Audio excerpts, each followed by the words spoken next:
Hey, this is your girl, Ashley Michelle. I am your host for the Ladies Room podcast.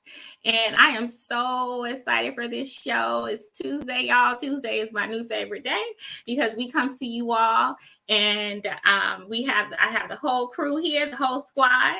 We have Mrs. Cannon Hill. We have our girl, Mrs. Jovo. And Ashley, I'm sorry, we don't have the whole squad. We're missing Mrs. Understanding tonight. Okay, she has some emergencies to take care of, so she's not with us tonight. But we do have a our man of the squad, Mr. Darren Hill, and a special guest, Mrs. Sharice Munoz. Sharice is joining us tonight for this show. She is a wife and mother of 3, correct? Oh, wife and mother of 4 from Chicago, Illinois. She's also an educator. So thank you so much for joining us, Sharice.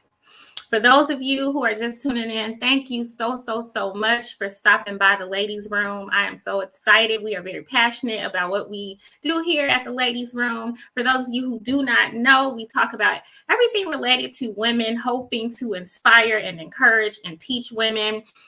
We talk about marriage, dating, child rearing and parenting. We talk about some social issues in our communities. We talk about many different things, everything women, all things women. And even though this is the ladies' room, we are very much open to men as well. All right. So I like to go ahead and get started with the show. All right. Today, we're going to start off with this topic. What do you do when your spouse is unfaithful? What do you do when your spouse is unfaithful? So, who would like to start first? All right, how about we go with, let's start with the fellas today. Let's start with Darren today. Darren, what do you think? What do I do? What do we do when our spouse is unfaithful? Yep, that's the question. I'm gonna, man, I don't want to incriminate myself, but I think that's a hard. That's tough right there.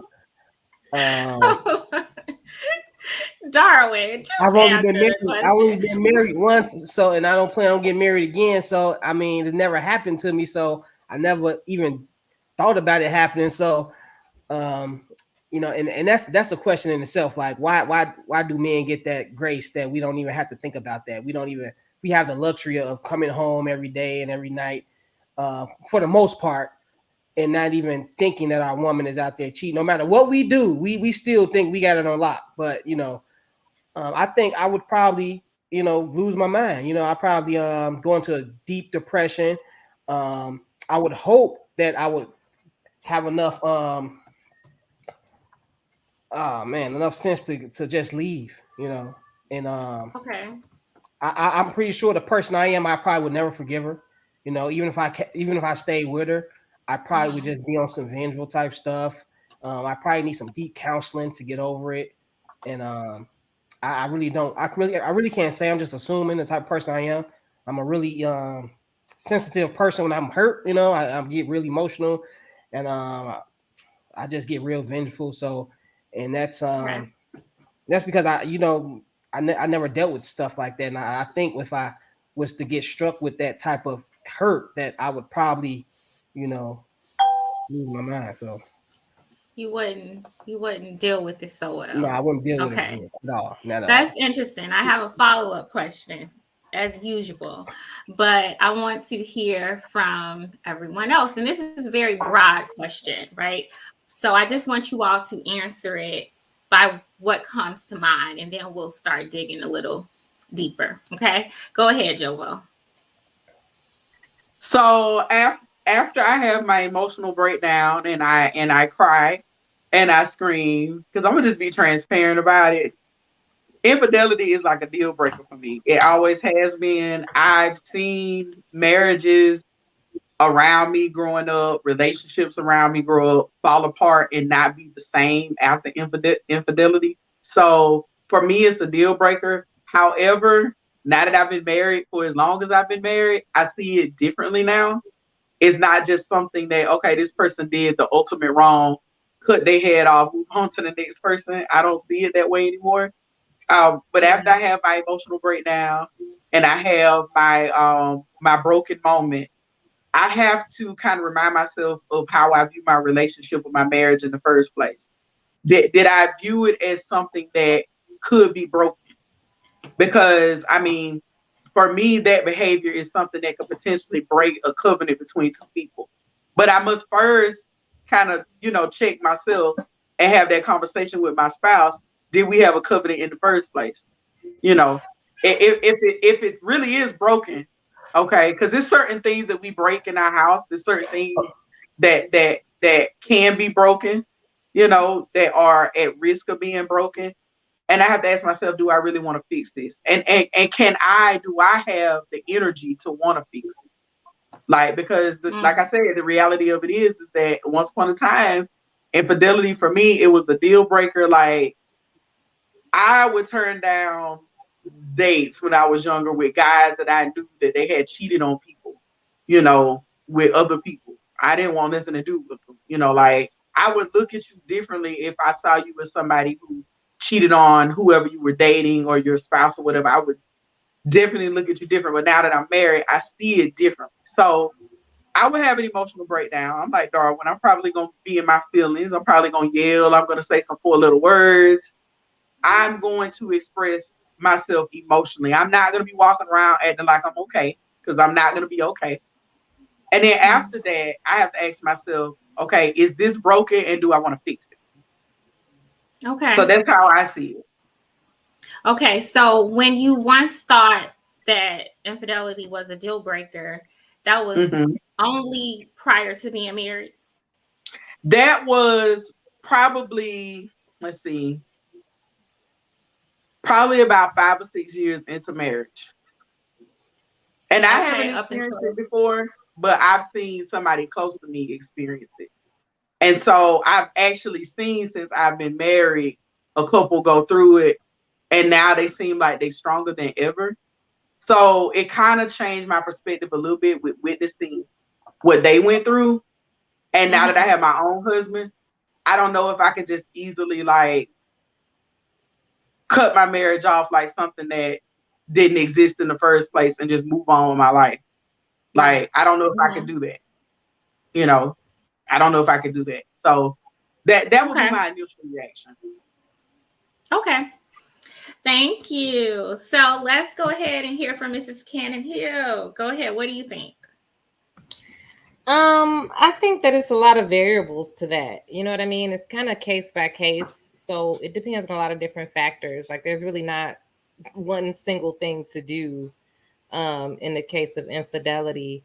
I think that the first thing is, and this is what I mean by case, and there's so many variables, like what is exactly the infidelity? Like, do you all have the same ideas on what is considered being unfaithful, or, what is cheating, or what's acceptable or not acceptable? Was it ever discussed? Those types of things. Are you concerned about your health? Like, are you concerned about whatever your spouse is doing? Is it something that could possibly, bring something back to you? And have those types of impacts. Like, that's something to think about. I don't know. I just think that it's tough. And I think in a lot of cases, depending on those things, sometimes I feel that it probably, people do say a lot of times like, oh, I'm just going to leave, whatever. But I think most people don't. But I think that it's probably, like Darwin said, it's probably best if people did, right? Because a lot of times it's very difficult to manage, not just for the person who feels, not just for the person who feels wronged, but also for the person who's responsible, right? Because that's also something that they have to be willing to deal with, the consequences and the aftermath. And a lot of people, I don't think, are equipped to deal with it, right? Because if you break trust, then you have to go through the steps to try to gain trust back. That takes time, you know, and a lot of people just not built for it, you know, so it kind of damages the relationship, you know. I don't know, in a lot of ways that I think people don't even necessarily consider a lot of times when they out here, you know, doing what they do. But it's just a lot of different variables. So I don't think it's like a one size fits all, like this is what you do when your spouse is unfaithful. I think it just like depends on the circumstances. Okay. All right. Last but certainly not least, Sharice, what do you think? What are your thoughts? Well, me myself, I'm rather petty. With love, things can be forgiven, but that's a hard pill to swallow. But if I did decide to forgive my spouse, with all my pettiness, I would expect the same forgiveness if it were to happen. When you cheat back? It's just, I feel that certain things won't be placed on the table when, you know, there are certain consequences. A lot of times when people, you know, have those indiscretions, usually it's the man and the woman forgives him. I feel if you know that your spouse will gladly forgive you and pay you back, probably take a second thought.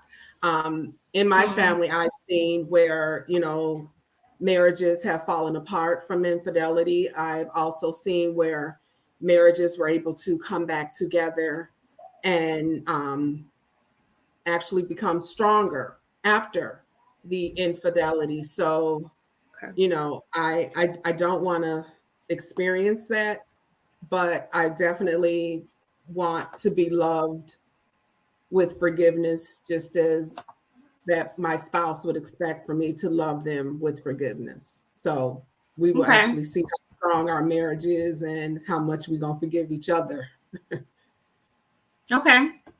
So you all said some interesting things. I do want to talk about what you do in order to help your relationship survive the infidelity. But assuming that you all have decided that it can be fixed and your relationship can be repaired and you should continue to stay together. Okay. For whatever reason you have, you know, some people are Christian and it's their belief that they should not divorce no matter what. Some people think, okay, Sharice is like, huh? Some people think that, you know, some people say, oh, okay, we want to stay together for the children or whatever your reason is. Well, I want us to talk about what can be done moving forward, but I got some interesting questions or some things that you all said that were interesting. So, Sharice, you talked about pettiness. How petty does petty get?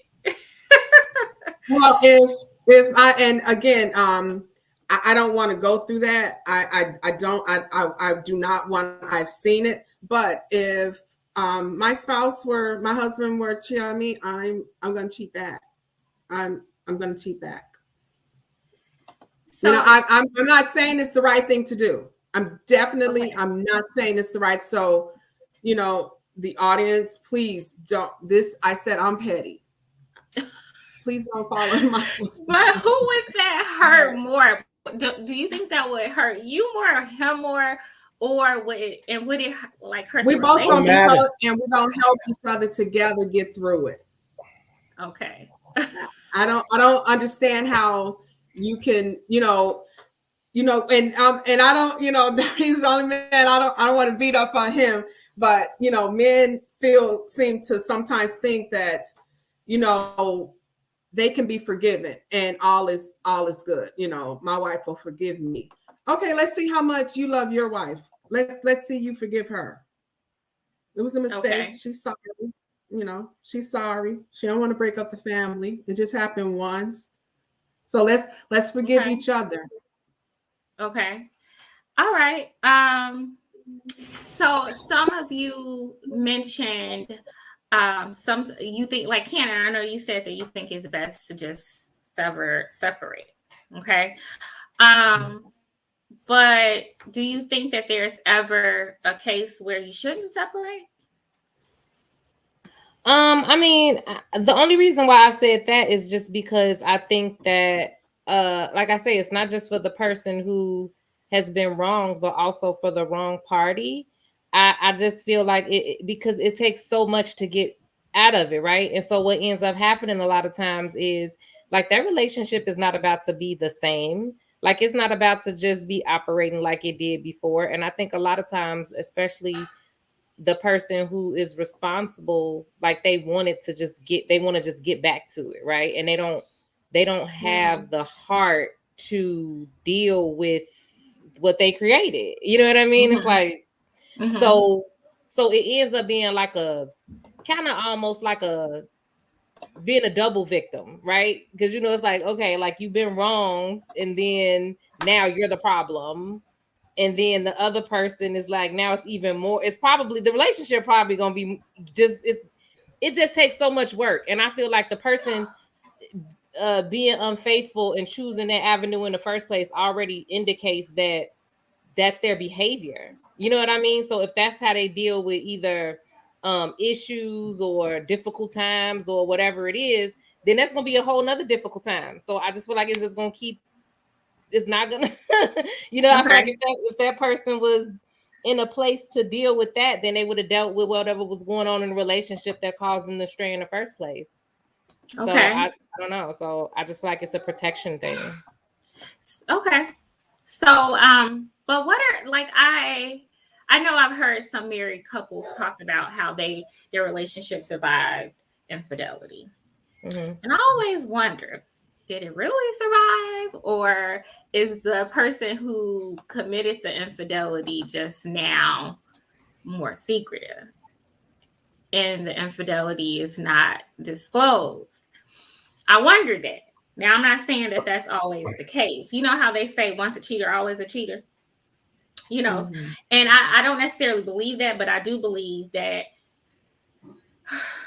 that some people do have a hard time remaining faithful. So it's like, when do you all think that, like, how would you gauge that? How would you gauge when this is the person that, you need to just separate yourself from? So, Miss Sharice, right? I totally agree with you, because I think an eye for an eye would be, justified in that scenario. Like, you cheat on me, I cheat on you. But I think it's a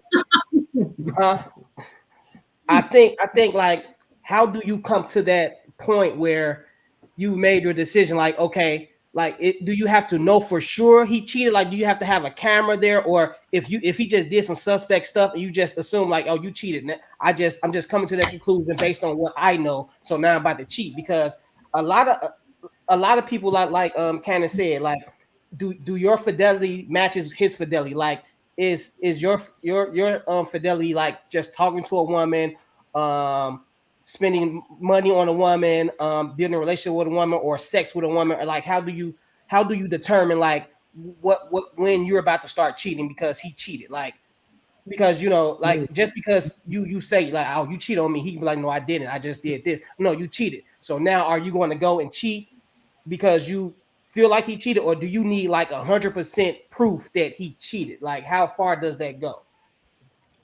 I don't know. I don't want. This is just me saying, from other people's experience of, you always got that person, girl, I do this. That's where I'm basing my decision. I don't know, because it's a hard pill to swallow. I don't know. I really don't.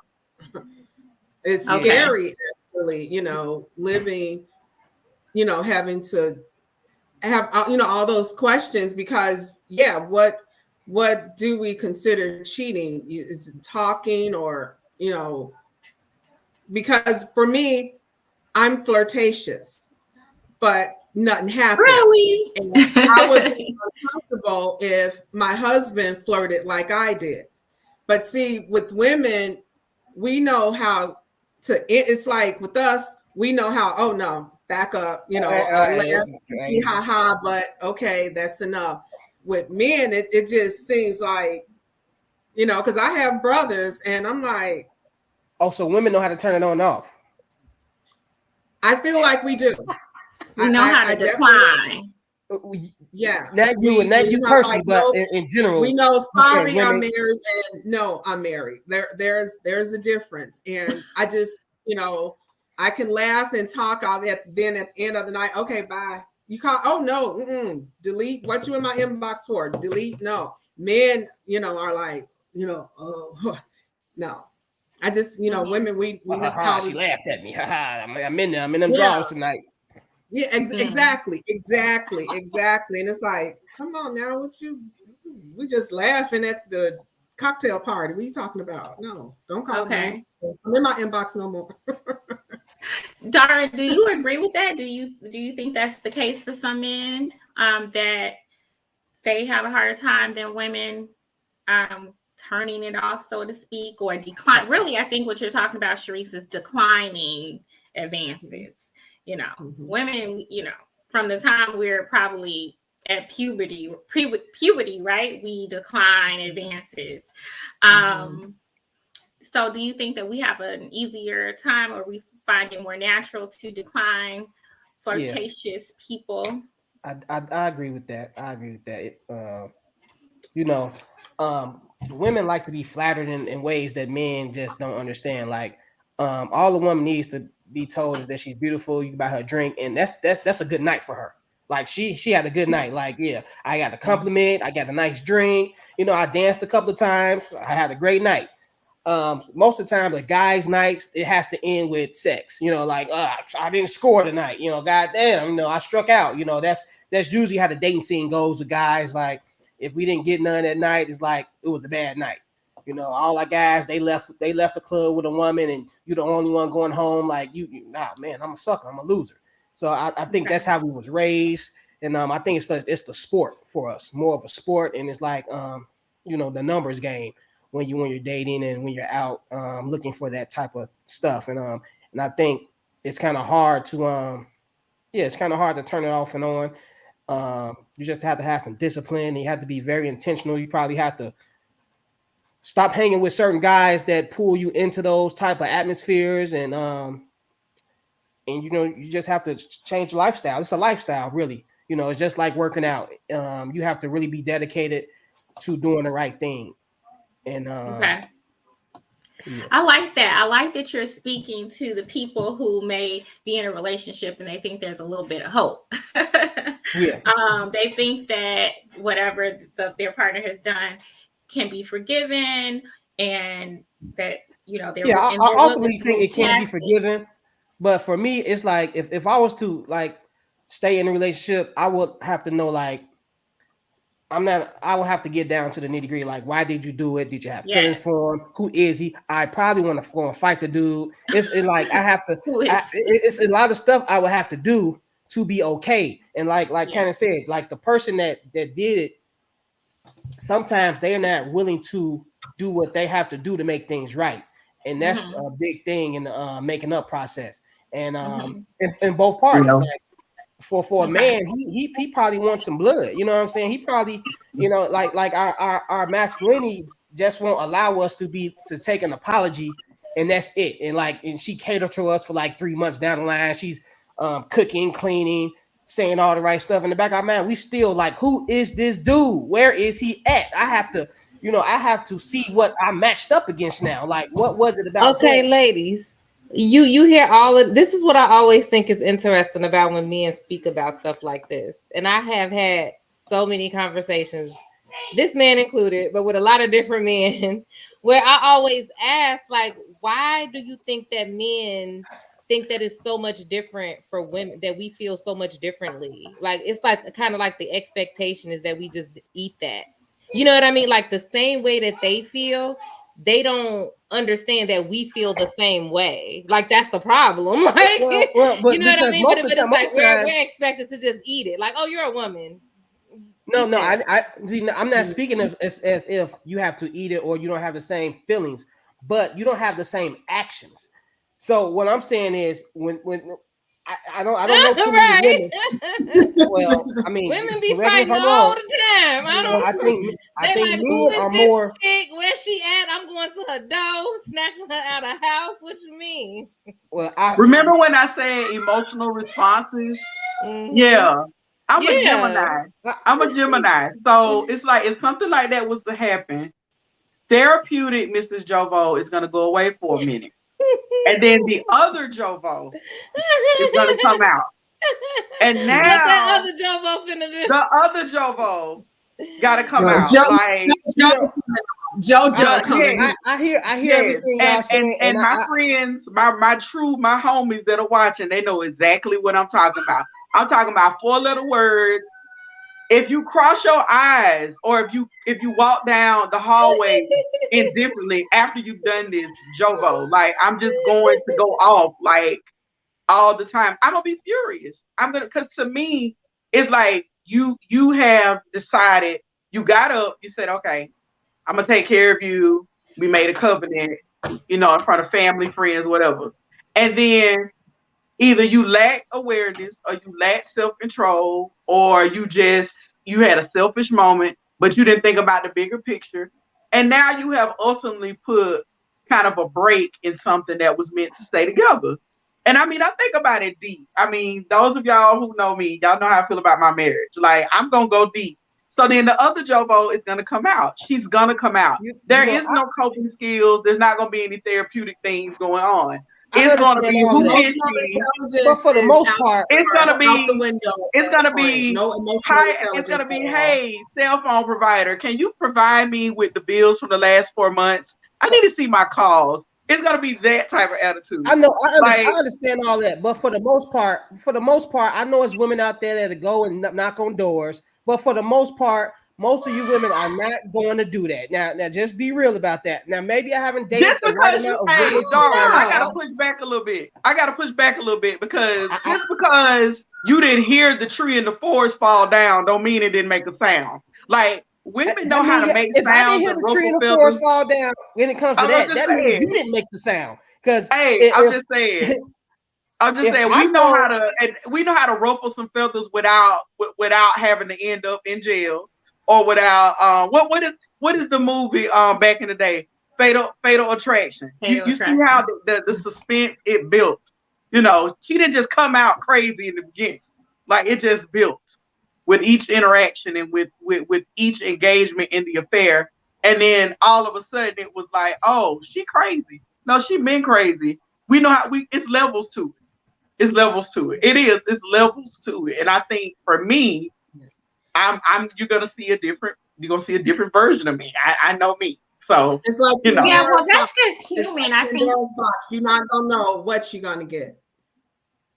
Yeah, but darling, and I have a question that one of our viewers posed. I want to ask you all, but I'm trying to figure out, darling, like, what difference does it make though? Like, even let's say our responses were different, and I do think there are some differences in how men and women respond. Women are more forgiving, and I won't even say some women are more forgiving, but even if they haven't truly forgiven the person, they're still there.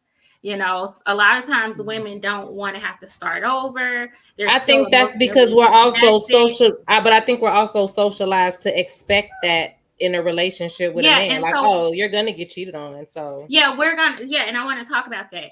And so, but there are still some similarities. Like, there are differences, but then there are similarities too. Like, it's still hurtful, right?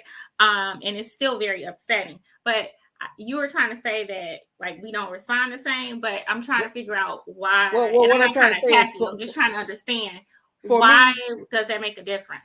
No, well, for me, I would have to get down to the why and why she did it, because people cheat for different reasons, right? Women be needing to know the why too. Okay, that's cool. That's cool. I'm not. You want to know the why, the when, the how, the how many times. I'm not trying to distinguish men from women. I'm just telling you what I need, like what I would need if you was to cheat on me. That's what I'm saying right now.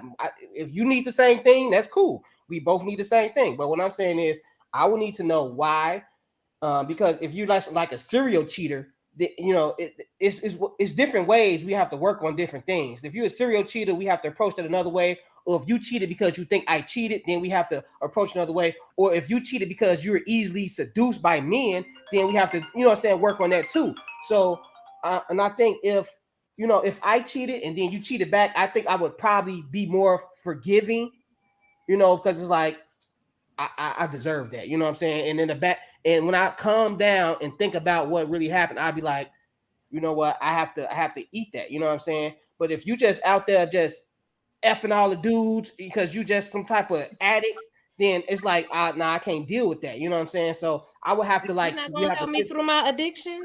No, we're not. You just be a sex addict by yourself. And see, I'm the opposite. I'm not gonna cheat back. I'm not. I'm gonna let you swim in exactly what you did. Cause see, that's the thing. Because for me, I know the type of wife I am. I know the level of loyalty. I mean, people hate to see. When I've been married almost 18 years now. Like I got an anniversary coming up in May. I done put in some work. So the last thing I'm gonna do to get you off the hook a little bit is for me to add fuel to the fire. Okay, let me get in there with you. I ain't gonna do it. I'm gonna let you swim in everything that you did so you can drown in it. You did this.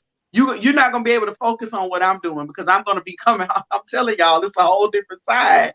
I can see and almost feel right now as I'm talking about it, the emotion that I would experience. Like I'm gonna do opposite of what you expect me to do. There is no cheating back because cheating back will only solidify what you were socially taught, which is, well, she gonna cheat back. So Ms. Jobo, if she cheat back, then I really, really know. Okay, so Ms. Jobo, men do that. They do that because just Ms. like Jobo, so what would be like your mad? You get to that point, if your husband cheated, like what would you do? Would you like throw a tantrum and like no sex for a week and then let's tackle this issue, or like what's like what type of consequences do you think you would give? I think my response would be what I definitely not gonna be touching me because I don't know who you touched and I don't know what they got. Okay. That's my mindset. That's one. You gotta go get tested first. I'm gonna if you don't want to see, just like Cherie said, Joe in the Jovo, we're gonna have to spend some time apart. Like I can't wake up into your face. I'm sorry, because I don't know. Because the way I would wake up and think about what you did, my reaction, you don't know what you're gonna get in the morning at like 6:30 in the morning. You might get somebody you don't want before you go to work. Like I have to have some time and some space. And I think that's what sometimes people don't understand, that when somebody hurts you in any type of relationship, we're always trying to rush and find out, okay, how am I going to deal? How am I going to, what's going to be the solution? And my whole thing is, I tell people all the time, feelings are like the alarm system of our body to let us know what's going on with ourselves. So we need to learn how to pay attention to what's going on with self. You might need to take a couple of breaks from a couple of things when you go through something like this. It's going to be a big deal for me. So I know me. So I know, like, the day after I find out I'm not going to work because of what I do for a living. I'm a counselor. I'm a therapist. You ain't trying to get advice from me on the day after. You're not. I'm going to leave. If he won't leave the house, I'm leaving.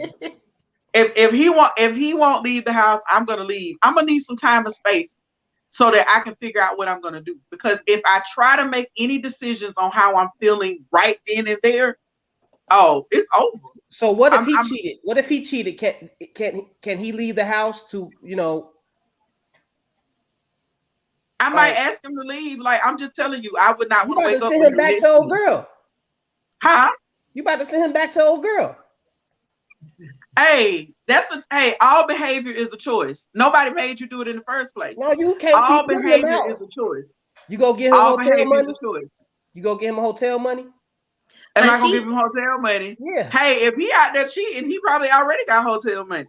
So I mean, I ain't worried about that. I'm worried about me at this point. I'm not worried about that.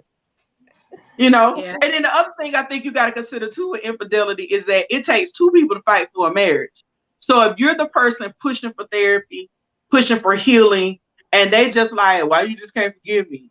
Or they don't even want to admit what they did was wrong, like Candy mentioned earlier, they're not taking full responsibility for what they need to make amends about, then that's giving you everything you need to know about this person. It might be best for you to walk away. Because the biggest mistake you can make in any relationship is not being fully aware of the amends that you need to be made, that needs to be made. If you're not willing to make amends, you might as well just kiss that relationship goodbye. That's just how I see it. Okay. Yeah, I got to get blood. All right. I have a question from one of our viewers. And well, actually, it's a two-part question. Do men and women assign different value to infidelity regarding emotional versus physical intimacy? So I think what he's asking is, do we look at emotional cheating intimacy differently from physical intimacy when there's like infidelity? So like, would we think that, and I hope I'm understanding this correctly, do we think that when someone has emotionally cheated, do we think it's different from when they've actually physically cheated? And do men and women see them differently? I think that's. I think everybody sees it differently. I don't think it's man and woman. I think men and women see it the same. Like I don't know. I can't speak for everybody, but I think mentally cheating and emotional cheating is probably worse, because I think that person made a connection with another person, and that connection goes deeper than physical. I think it lasts longer. I mean, you know, if you made a connection with somebody else, it can only make the physical attributes even stronger, right? But if you just made a physical connection with somebody else, that can easily just go away. You know, everybody can be physically attracted to a lot of people. You know, I think millions of women are beautiful, but that don't mean I want to have sex with millions of women. You know what I'm saying? So, but let's say you do have sex with multiple women. Is that worse? Is that worse than the? Let's say you had one emotional affair, like, and maybe there was some physical intimacy, but you fell in love with this woman. Do you think? I think that's worse. That's worse. Okay. Because that'll make you leave your wife if you fell in love with somebody. I mean, you can't control your feelings. You can't control who you fall in love with. Like that's just like, I have feelings for this person. I'm thinking about this person every day. Like, this is who I'm drawn to. So I mean, that's, you know, I mean, but like I said, physical attraction is nothing. You know, you go. So let me ask you this, and I know you can't speak for all men, but just from your own experience and the men that you have encountered, do you think that when a woman has an affair, that, you know, well, for most men it's like a deal breaker, right? Whether she fell in love or not, right? But would you see it differently? Are there some men who might see a physical relationship with the absence of like an emotional connection any better, so to speak? Well, none of it's good, but you know what I mean. Do they see the younger version? The younger me would be like, yeah, but the older version of me is like, I think women have, like you said, women are built the same way as men are. Women, they cheat for different reasons, and it's just not because they fell in love. Like, a lot of men think, oh, she cheated on me, it's got to be some emotional connection or something like that. But no, sometimes women make mistakes too. Women make mistakes. Women are vulnerable at times. Women can get seduced. Women can fall for temptation, just like men. And I think a lot of men really don't think that, and that's why I think it's a deal breaker for men. Like, if a woman cheats, that means, oh no, she went to the limit. She really likes this dude. She's in love. And I don't think that's the case. And and I think women, when a man cheats, I think it's easier for a woman to forgive, because in their mind, he don't even like her. He just did some stupid stuff. He just had sex with a woman. She ain't nothing to him. And I think that's why a woman is easier to forgive a man than a man to forgive a woman. So yeah, that's what I believe. I do want to. 1 second. Somebody in the comments says women have to have a connection before they cheat. I think for a lot of women that's true, but like Darren was saying, that's not always true. I used to think that. It's not always true. Yeah. I was gonna say, for me, I know he asked the question, like, I think generally that because of socialization, you do have a difference along gender lines sometimes on how certain genders view, certain types of cheating or whatever. But for me personally, it's not even about to the extent that it's about the type of cheating is the health concern for me, right? Like, because I think that if you're supposedly in a committed relationship, then you should have the peace of mind because probably you're not using condoms, you're not, you know what I'm saying, with your spouse, especially you married, whatever. So I think you should at least be able to have a peace of mind to feel like your health is not at risk. I think that's supposed to be one of the benefits, is that you don't have that concern. So to me, that's the only difference between the two. But other than that, to me, it's more about the dishonesty and that thing, right? Because it's like it could be anything, you know what I mean? So it's like, does it really matter? Like I say, outside of the health differences between if somebody's physically cheating versus emotionally, whatever, if you just take that part out of it, it's essentially the same thing, because they still lying and doing all of this stuff, and like that's the bigger problem. So it's like that, it just breaks trust. It's not even about, to me, it's not even necessarily about the act of the cheating. You know what I'm saying? It's about the lying. And then so it's like, how do you trust that person? Like, how do you trust anything that they're saying? Now, like, how do you decipher to be like, oh, this thing is true? I remember this other time they told me this thing, but it wasn't true. But now this, like, how do you, that's the part that I feel like drives you crazy. Like that's the part that that's the part that I feel like is the most difficult to get past, right? Because if you exactly, and they like look you in the face and they're like, oh, I'm going here, and you find out they was all over somewhere else, and so then it's like from then on, it's like, or they like, oh, this person is Bob, and you find out it's Barbara. You know what I mean? And it's like, why are you lying? You know what I mean? And it's like, okay, so you just a bold-faced liar. And so it's like, to me, that's the bigger problem, rather than like how and what and when and all of that. It's just like, oh, so you just don't know, you just lying. It's the core behavior, just like Cannon is saying. Like, you know what Garfield and Tom from Tom and Jerry got in common? They both cats. It doesn't matter if one blue and one orange. They both cats. So it doesn't matter if you texting the girl and y'all having this email, Facebook, text relationship versus if you slept with somebody one night. Like, it's all like dishonesty. It's all disloyalty. It's all lying. It's all cheating. Like, I think people create levels to certain things to either justify what they're doing or to not make the sting hurt as bad, and not to have to deal with certain consequences. Oh, it was just one time, or, you don't know her, or, it was a text. Like, people do stuff like that to minimize their behavior, Exactly what I just said. So if I minimize my behavior, that means there's a certain level of accountability I don't even have to face up to. So it shouldn't even matter exactly all the details.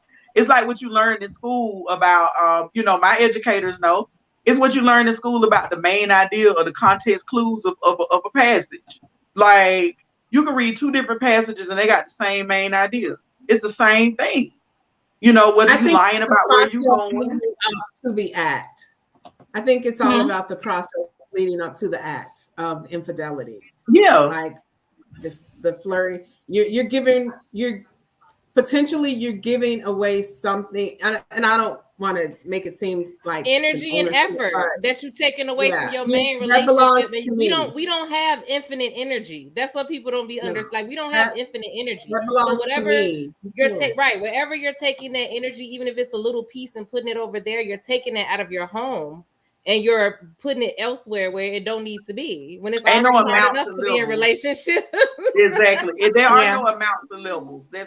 We invented that to justify. There are no amounts of levels. We invented that to justify and minimize our wrongs, so that we can either A, continue doing it, or B, not have to deal with all the consequences that we have to deal with when it comes to unfavorable behavior. Yeah, Sharice, what were you gonna say? You were finishing up. No, I said it's the process that leads up to the infidelity that really, when you think about it, it's those moments, because when you think about like moments, I know as a spouse, we have certain moments, and then you could be wondering, did they have that moment too? Or it's just certain type of behaviors that you can't, certain things, certain conversations, certain behavior I can't share with another. That belongs to my husband. I don't know if I'm explaining it the right way. No, I think I understand it. I think I understand exactly what you're saying, because for me it's like the same thing, right? To me it's like I wouldn't want another person, like, to me I feel like that's disrespectful to my husband. Like, even if it's territorial. Even if I just feel like it's just between me and this other person, I wouldn't want that other like, to me, I feel like then that other person can look at my, to feel like they got a one up on my husband, or look at me crazy. You know what I mean? To be like, oh, well, she don't care about him, or I'm more important, or whatever, like, it just make me look stupid. You know what I mean? I feel like, it's showing a rift, even if, like, sometimes I feel like we compartmentalize things. So it's like we have like, oh, this is this relationship over here. And it's not, but it all does, it's all one thing. But sometimes we compartmentalize it in a way. And I think I understand exactly what you're saying. It's like you wouldn't want to put yourself out there. And it's like you kind of got your spouse looking crazy, right? Because it's like, what kind of wife are you if you entertaining this guy and he know you entertaining this guy? You got a whole husband right here, and you probably, posting your Facebook pictures and, oh, my husband is, and you talking to this dude like, hey, sexy, what's up tonight? Like, that just looks stupid to me. So I agree. Yeah. It looks like your game. Like, that's like an open door. And another thing, like, I just want to share this. Like, people think it's an easy transition from being single, dating whoever you want, talking to whoever you want, how you want to talk to them for all these years. And then when you get in a relationship, it's supposed to just be like, I know how to turn that off. Now I know how not to just have casual conversations and stick to boundaries with other people. So, because for a long time, me and my wife had the darndest disagreement. Like, I just thought like I was just being faithful. And like she said, our cheating is different. So if I was talking and communicating with an ex, in her mind, I'm cheating, in my mind, I'm like, this is my friend now, and we had to go to counseling for this and everything, because, of course we want to make it work, and I had to get on the same page with my wife. So I had to realize, like, we have to get on the same accord when it comes to cheating. It's just not sex, it's just not kissing, it's just not physical. And I think that's how most men look at it. Like, I didn't touch her, I didn't kiss her, I didn't have sex with her, I'm good, And it got to a point where I was like, well, dang, I can't talk to nobody. But it was just my behavior that I was just dealing with, like how I communicate I was crossing boundaries that wasn't okay for my wife. And when you keep doing that, and a woman is telling you like, I can't, that's something I just don't want to deal with, and I don't appreciate it, and you keep doing it, that's cheating. Like, even if you don't think it's cheating, if that person feels like they're being cheated on, that's a feeling that you have to address and that you have to fix. And if you're not willing to fix it, then you're just not you're just going to keep doing it. And I think people need to understand that, like, it's just not a switch that you can just turn off and be like, yeah, I'm good. I didn't do this, I didn't do that. You have to really sit down and like be intentional with how you act, talk, even look at women sometimes. Like, compliments you give them, and it's hard to do because sometimes it's just casual conversation that you don't. And sometimes I used to forget I said stuff like, "Oh, you said this stuff." I'm like, "When did I say that? What are you talking about?" But I'm like, that's "Oh God," kind of like and it's just hard. So for me, go ahead. I'm sorry. Go ahead. I think both parties has to have patience coming into it, and I think a lot of people don't want to. They always want to be politically correct, and I was like, "Oh, we have this perfect relationship. My wife or husband doesn't do that." No, it was some trouble.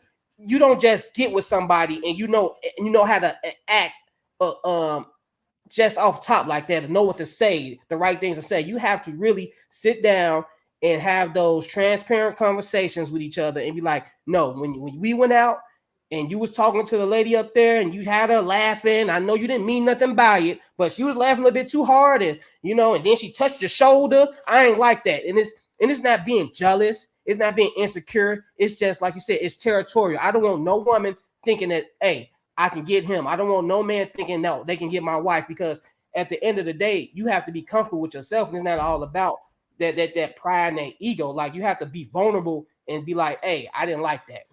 I don't care if you think I'm jealous, you can think what you want to think. But at the end of the day, I need to go home and sleep how I need to sleep. So I don't want you doing that, And I think a lot of people just think they can just get in a relationship and think just because what they say is not cheating, that's what the cheating is for the relationship.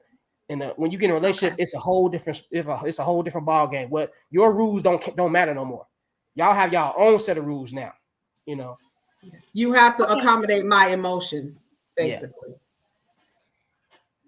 But so I'm imagining there's a bit of a gray area though, because sometimes men and women get into relationships and they have been hurt from previous relationships, and it makes them not as trusting, and things that could be okay may not be okay for them, but it's stemming from hurt or a place of distrust. And let's say it's not stemming from hurt or a place of distrust.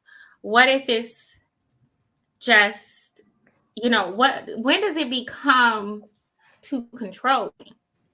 I think that it goes back down to, like I say, about the transparency piece, right? For me anyway. Like, I've always just been very much, I just need to be able to trust the words that you say out of your mouth, and then I'm cool.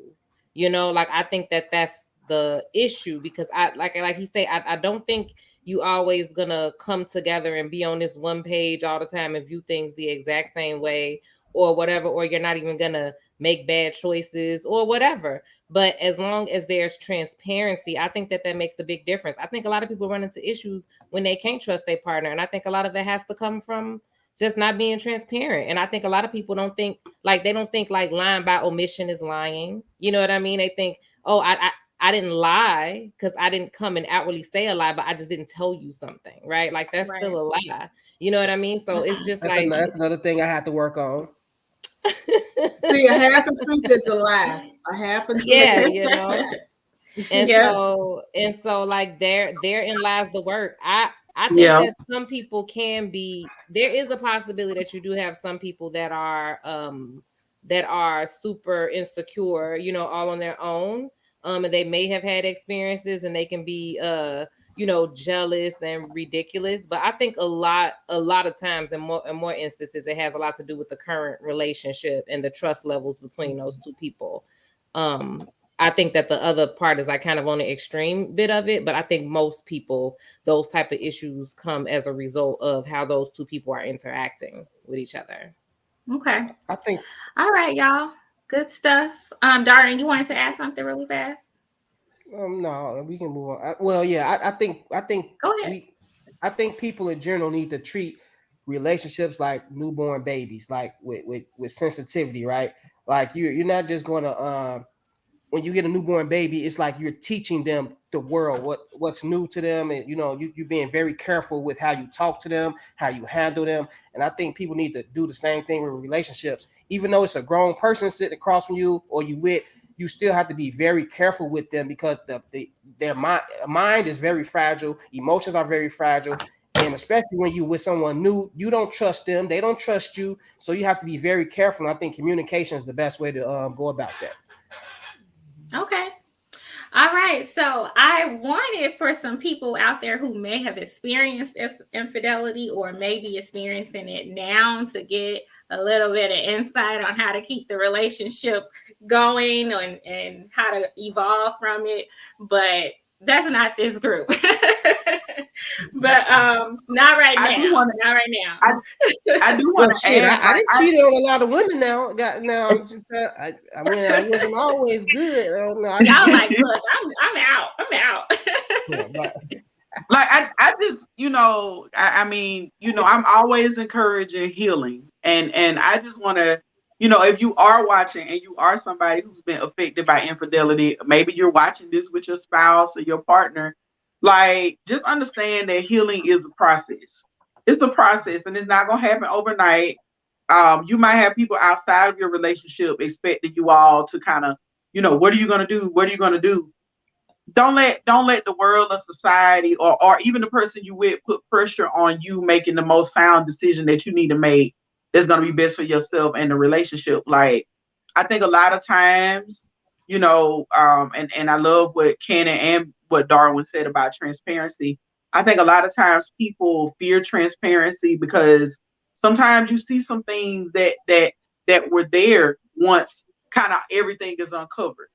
And so, what people don't realize when you do marriage counseling or when you do therapy, you're exposing behaviors, you're exposing attitudes and beliefs.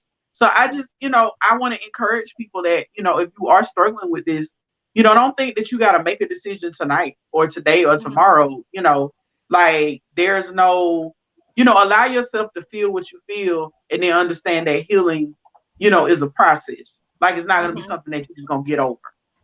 Okay. All right. Well, thank you all so much for your commentary. We're going to move on to the next topic. All right. The next topic is how can women nurture healthy relationships with their daughters? I was very fortunate and blessed to have a beautiful relationship with my mom.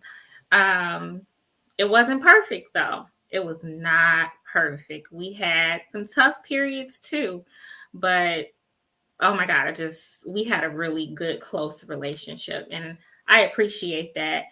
And I know other women who have had and still have good relationships with their daughters. And then I've heard of relationships between moms and daughters that are not good. But I think that it's probably one of the top 3 or maybe 5 most important relationships that you'll have in your life. Of course, with your spouse, your father, but your mother as well is a relationship that will be very critical for your development and your life, right? Even as you get older. So I wanted to have a discussion about that, and hopefully people who are listening can glean something from this. And if you all want to, you can get a little personal too, talk about your relationships with your moms and share how can women develop healthy relationships with their daughters. Who likes to go first? I'll go first. I think that okay. Culturally, at this juncture over the past few generations, I would say I think that moms have a tendency to coddle their boys and be very hard on their girls. I think it's because a lot of times they see their daughters as an extension of themselves. Some want to live vicariously through their daughters. Some their toughness, I think, is a form of protection because there is a lot of lack of protection for girls in our community. So I think a lot of moms are super hard on girls as trying to protect them from maybe things that they've experienced growing up and just wanting the best for them. Mm-hmm. I think that it's just important to also make sure that we extend our daughters grace, but I think we also need to extend our mothers some grace sometimes.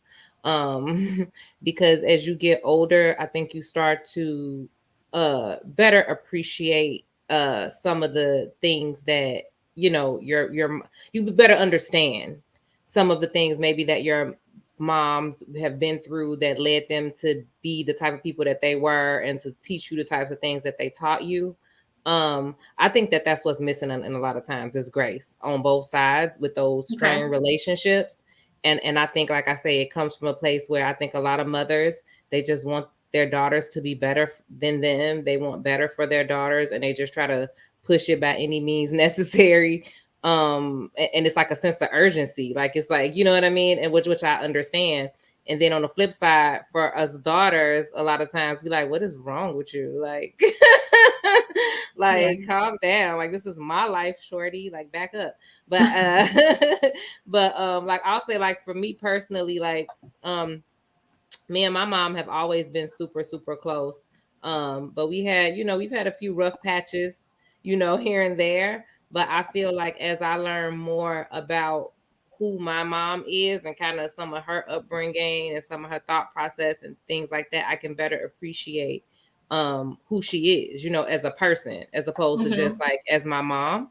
And like I say, I think that allows me to extend her more grace too, and just better appreciate that relationship. So I think that grace is super important, both ways. Grace. Having some grace. Okay. I like that you pointed out the fact that sometimes moms do things out of fear. They say it's love, and it is love because they care for you. But a lot of times moms do things out of fear, right? They're scared that maybe you'll mess up, you'll make a bad choice, or that you'll mess up the same way that they did, or that, like you said, you will experience something that they experienced. They don't want you to experience it.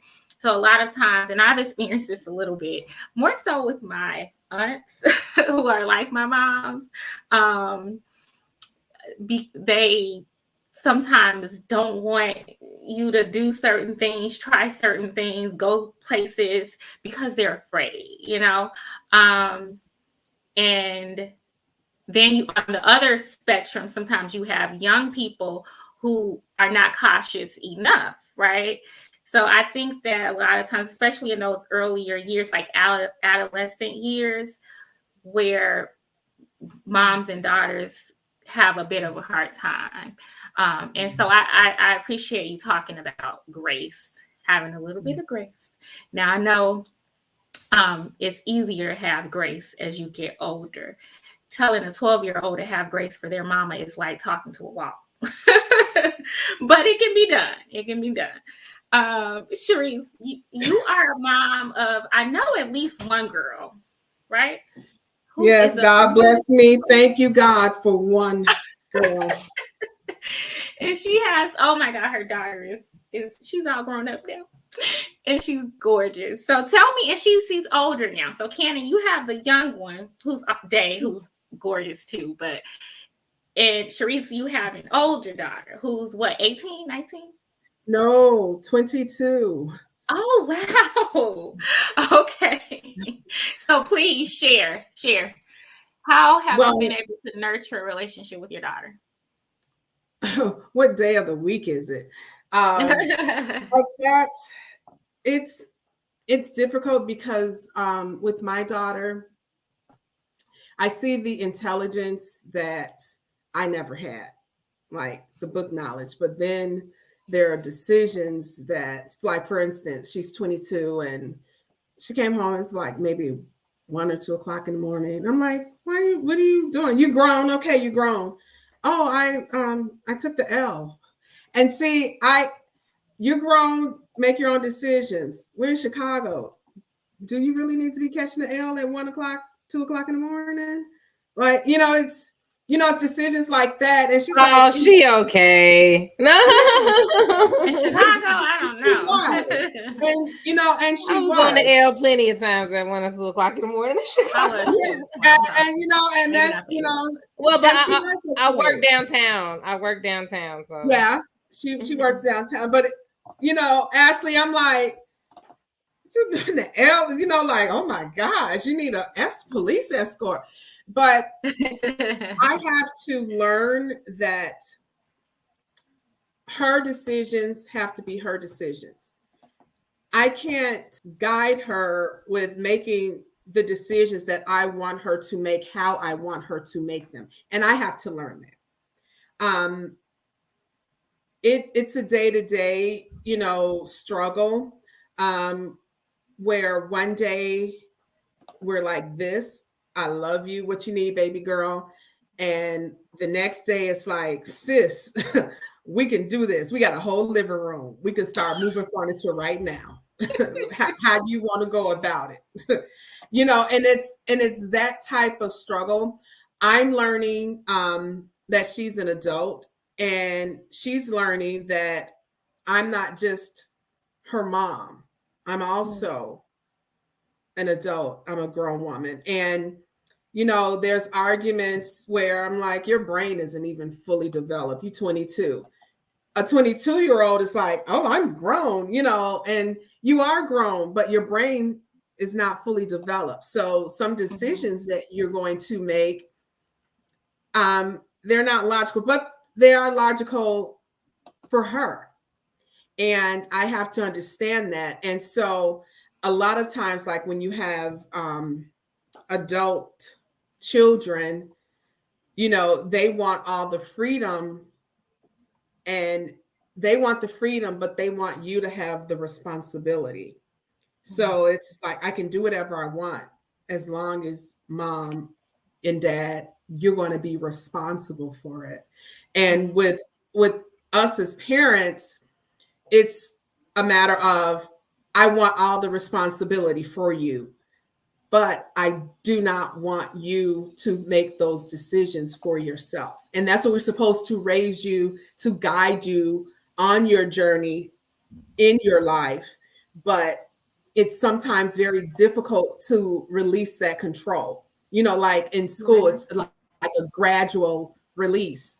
And as an educator, as a teacher, I have a difficult time letting go, releasing my control. And that's what I learned with my children in general, with my daughter, because I know this can be a mean, cruel world. And I'm blessed to have your dad as a great husband, but I'm nervous because when I see the pickings of men, and I don't want to, like, I'm raising my daughter to good a husband. That's not what I'm saying. I'm just saying, like, but that's just a part of life. You already know. Yeah. To be but you want her to protector, but eventually you will make this decision. And if you decide that that's not what you want, which it seems like she does not want that. Like, she is, I don't want any children. I know that's too much responsibility because I don't want to deal with no one like me, and I get that, because she, like, when I ask her to do something, well, nobody told you to have all these kids. You don't have to worry about me having kids. And, I understand she's 22, she's young and free and no children, the life, your parents take your financial responsibilities, must be nice.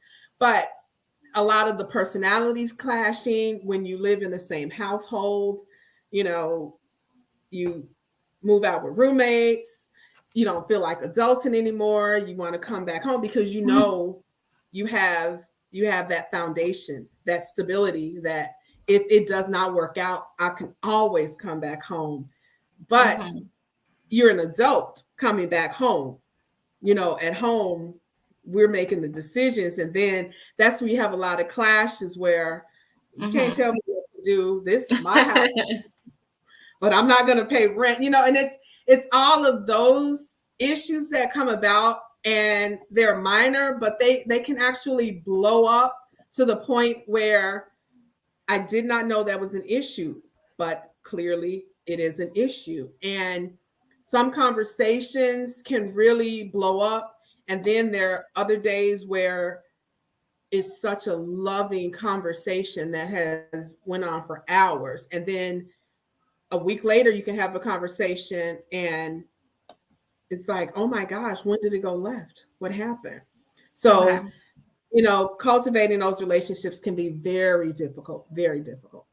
Yeah. So you definitely talked about the different perspectives and how those perspectives start to clash.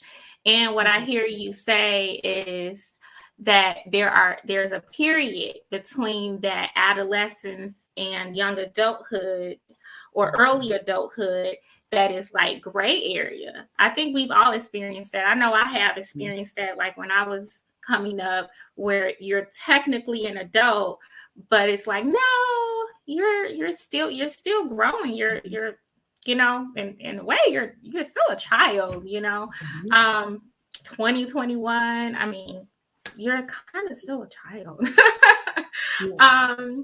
And so there's like that gradual release that parents have to go through where they're gradually kind of letting you go, right? But I think most young people don't want it to be gradual. They want it to be all at once. But like you were saying, Sharice, they want all of the freedom, but not all of the responsibility. They still know that there's somebody there holding a blanket to catch me, or a what do you call it, like a parachute to catch my fall. So that's interesting.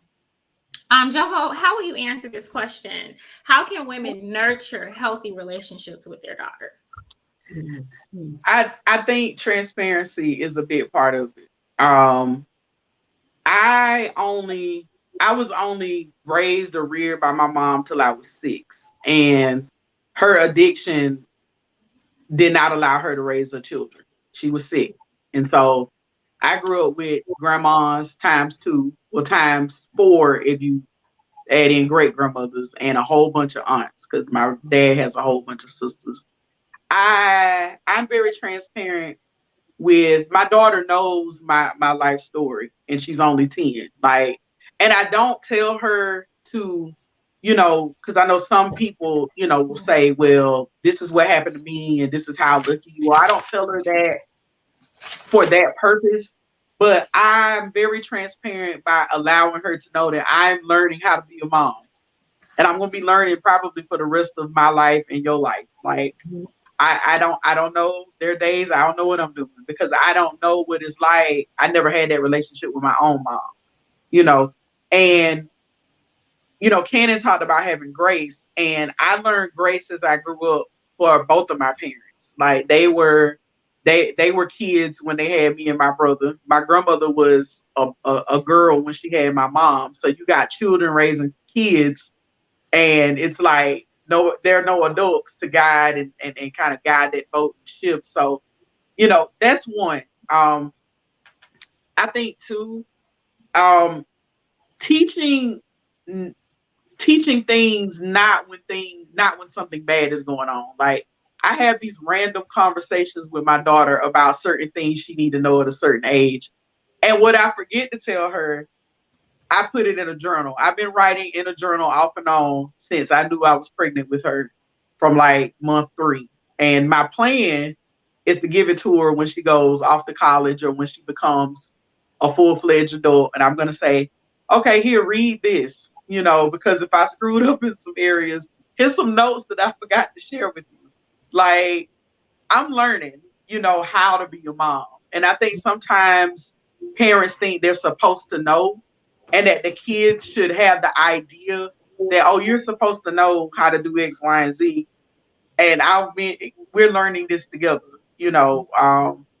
So I think that's one way you nurture a healthy relationship, is just being transparent and honest about, what you know and what you don't know, Okay. I think spending time is important. A lot of times, I've had opportunities to work more or, to do different things. And I'm just in a place in my life right now where I don't want to miss ages 10 through 18 for her. I don't want to miss it, because I know what it's like not to have that mother-daughter relationship. And I just want to take full advantage of this time in her life right now, because it's a short window. The teenage, young adult years and the adult years are way longer than the little kid, years. And I'm just taking full advantage of it all, now. So, I think transparency is important and honesty. Okay, I like that idea because I know that sometimes children have a hard time receiving from their moms because they think that their moms are like positioning themselves as being perfect. Yeah. And sometimes I think when moms let their kids know, okay, I made this mistake. Maybe don't say everything, but I made this mistake. Yeah. I'm human. I grew from it. It might help the relationship. What do you all think about that? What do you think? Or could it backfire? It might backfire. I'm just, I mean, I just don't want to set myself up and set her up to think that, okay, my mom had it all together. Because right now she's 10. She loved me. The hugs and the kisses are here. She in that kind of still, she's not 4 years old anymore, but she's not 16 yet. Right. She's in that phase where, mom, she still want to dress like me. She still want to write like me. I know when that phase is over, that's why I'm trying to suck it all in now. Yes. I'm hopeful that a lot of it won't go away, but listening to Sharice and one day she's gonna grow up, she's becoming her own woman. And so, that's the part I want to learn now is how do I communicate to her when she gets to that age that I'm not only your mom, but I'm telling you things because I'm a woman too, and I've experienced, certain things that, I didn't have guidance in, so I want to guide you in. And guidance versus trying to take total control. Because we just want our children to do well. I tell people all the time, I just want my daughter to be better than me. I do. And people say, oh, well, you're a great person. It ain't got nothing to do with just me. I just want her to be greater because I feel like every generation needs to grow and evolve in a way that we didn't evolve. And the generation after them and after them. So I just, my goal is I'm getting emotional talking about it now. I just want her to be better than me because I know what it's like not to have guidance. I know what it's like to have nurturing and people make sure you have what you need on a day-to-day basis. But like somebody to confide into, somebody who's not going to judge you for having certain thoughts and beliefs about certain situations. I never had that. So when I'm thinking of a friend of mine, hey Dashe, and her mom, they have like a great relationship because her and her mom, they share. And I remember going off to college and seeing a lot of my friends have those dynamics with their moms where they had actual conversations. I couldn't do that because my mom was not around. So I'm trying to set myself up in a place where my daughter can actually come and say, well, mom, what do you think about this? Or mom, hey, this happened. What do you think about this? And I don't want to shun her or judge her or try to turn it into a teachable moment. I just want to hear her. Okay. So I think. But my question, so I'm asking, so in this transparency, is there a limit? Now, I'm asking because I know sometimes children will say, well, you did it when you were my age. Well, didn't you, So how do you navigate that? What do you do about that? Maybe there's some moms who are listening right now and they want their daughters to feel like they can come to them and talk to them, but they also don't want their daughters to say, oh, well, mom, you did this. You kissed that boy when you was 12, or you snuck out the house, or you didn't get straight A's. So why can't I do it? You said, but I didn't get caught. Well, from what I see, I feel like a lot of mothers, I think they make the mistake of saying that their daughters are making the same mistake that they made when it's really not a mistake. It's just life. Like a lot of women, when things didn't go right with what they did, they deem it as a mistake or they did something wrong. When no, it's just life. You kissed the boy at 14, you got pregnant at 14 or 15. That's life. It wasn't a mistake. A lot of people got pregnant at 15 and 14. The thing is this, mothers just need to understand that the kids will do things that they can't control. And that's when you're there to pick up the pieces and still guide them.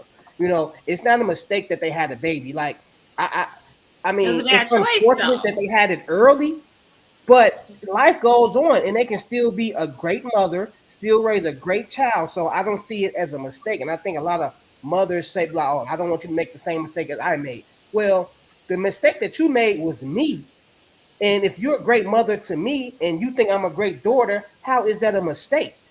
You know, you had a child and you took care of your responsibility. That's not a mistake to me. And I'm just But saying there are it, some people who would say, okay, well, we shouldn't call it a mistake, right? There are some people who are like, well, no, children are not a mistake. But let's say can we agree that it's not the best choice? Is if you're well, 14, you're not financially secure, you don't want babies raising it's babies. definitely not So the it's not a best good choice. choice. It's definitely not the best choice.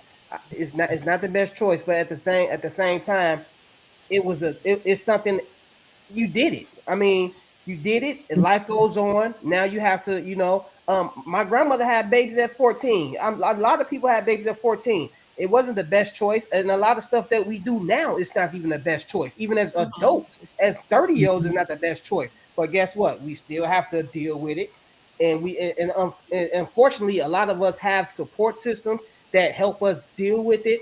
And as a mother, I think if your child does do some of the things that you did as a youth, at least you're there to help her with those emotions after they done it, Okay. and guide her along the way to make it a better process for her, Okay. and that make her feel the way you felt when you did it. Because I know a lot of women, they felt horrible when they made the mistake. Their mother made them feel terrible, and pushed them out the house or made them do things to themselves because they just felt like they were just so horrible. And I think now, especially with a lot of the knowledge that we have on mental health, I think a lot of women can like talk to their kids and guide them along the way when they do things at an early age that that's not a good decision. I Okay. think it's ways to bounce back and be stronger. You know, and Okay. there's a lot of support systems out here, and there's a lot of things that young kids have that they can, help, especially if you got a mother, grandmother, aunties, like, Yeah. So I think it's just how you communicate with them after they make the decisions that you made as a youth, and how you Yeah. guide them after that. And that's Yeah. how you build the relationship stronger instead of pushing them away. Also, I think. And you can Yeah. help them avoid certain mistakes by making sure that they know that you're not that you're approachable, that you can talk, that they can talk to you without the judgment. You know, Yeah, some I was kids going to might also come to say, you and say, you know what, somebody's asking me to do this, or I was thinking about this. They may actually talk to you, and you can maybe help them in making a better decision than they would make Mhm. just kind of like on their own. Do you guys I agree with that? Uh, well, I think that parents in general just need to do a better job trusting in their parenting, Yes. right? Like Yes. basically you only thing you can do is instill whatever you're going to instill in your kids, lead by Yep. example, which is the Trust most what you put important in your piece, children. right? You Mhm. have got to lead by example because they're going to do what you do, period. Yep. We all do what our parents, we all do. As much as we be like, I'm not gonna be like this and I'm not gonna do that. Mm. Nah, we look up, we be like, eh, I'm my mama, no. Like it's just how it is, you Exactly, know. and so I think it's more productive to answer your question. Actually, I think it's more productive to tell them about the things that you went through and the choices you made in the past, because you give them more perspective and more choices and more a better way of looking at things. Like, okay, you did it, so how did you respond to that? Okay, like what happened after that, and they can better know what to expect than just being caught off guard, than to just not saying anything and acting like it's just not supposed to happen. And then they go do it anyways. And then they don't even want to talk to you about it because you already made it seem like I told you don't do that and you wouldn't have did it anyways. And so now look at you, like sometimes they don't want to hear that. I told you so, or Mhm. or they might feel like that's what they're going to get from you. So I think it's more productive. It's probably a lot of hard conversations to have, and it's tough to even be vulnerable to your kids and be like, yeah, I did that dumb stuff. Like, because like you said, as a parent, you don't ever want to make it seem like you just out that bad. You know what I'm saying? Like, yeah, Okay. I did crack, But that's why I was gonna say that I think that your biggest defense against all of that is, like I say, the example that you're setting for your kids, because your kids are going to respond to the environments that they're in. Like we all did it growing up. Like a lot of the choices and decisions and things that we made them based on the environments that we were in, based on things that we saw, behaviors that we picked up. Like that's what we do. So a lot of times, not saying that the thing is your kid is its own person. That's the other, and you're not going to be the only influence for your kid. So it's not 100% foolproof, but it's still to the largest extent that's why I say you have to just trust in your parenting. You lay that foundation and then they have to do whatever they're going to do with it. And you just have to trust in it. And that's what it is, because they got their own life to live. They have their own mistakes to make or not to make. Some things you may even see as a mistake and it may not be. Like it just may be a different choice than what you would have made. Because at the same time, they're not living in the same world that we grew up in.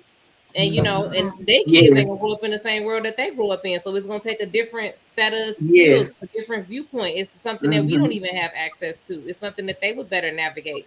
So you just gotta trust in what you put out there and what you put into them and the foundation that you set, and just hope that it work itself out. Like that's just how it works. That's really all you can do. The other thing I want to add too is that 1 second, Joel. 1 second. Oh, okay. 1 second. One person in the chat, Titanium, says even sounding like our parents when we talk. And then before that he said they grow up really fast and you can't get that time back. That is very true. I also want to open up the chat for anyone who would like to actually come on screen with us and talk about this. If you're a mom or you're a daughter and you've had some issues in your relationship or some successes in your relationship that you like to share, come on and cam up with us. You can also call in. The number's on the screen. We love to hear from you guys. Go ahead, Joel. I was going to say, too, one thing that I'm big on is making sure that I'm not the only female influence my daughter has in her life. Like, mentorship is important to me. Like, if I have friends of a circle of friends that, I have that I want her to spend time with, because they could speak to some things that they've experienced that maybe I haven't experienced. I think a lot of times we look at mentorship for kids who don't have guidance, period. But I think a combination of like mentorship, big brother, big sister, parenting, I think it does so well for kids to see different ideas and perspectives, because when they leave your house, it's not just going to be your world and your rules. They'll be prepared for different attitudes and beliefs and different perspectives. Like, I grew up like in the middle of nowhere, so really didn't travel a lot growing up. I want something different for my daughter, so she can see that there's more to the world than just, Georgia or Florida or whatever. I want her to see and experience different cultures, different things, but also just different perspectives from different women. Just different perspectives from different women.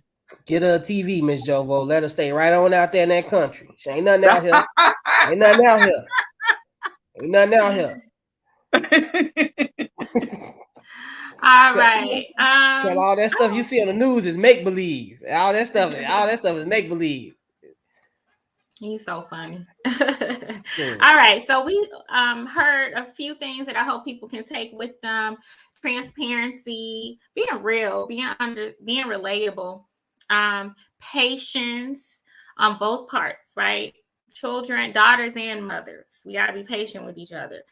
Love, grace, forgiveness. Those are some things that I just jotted down as you guys were talking. And then understanding progression. The relationship you have with your daughter at 4 or with your mother when you're 4 is not going to look the same when you're 13. And then again, when you're 21 and 22.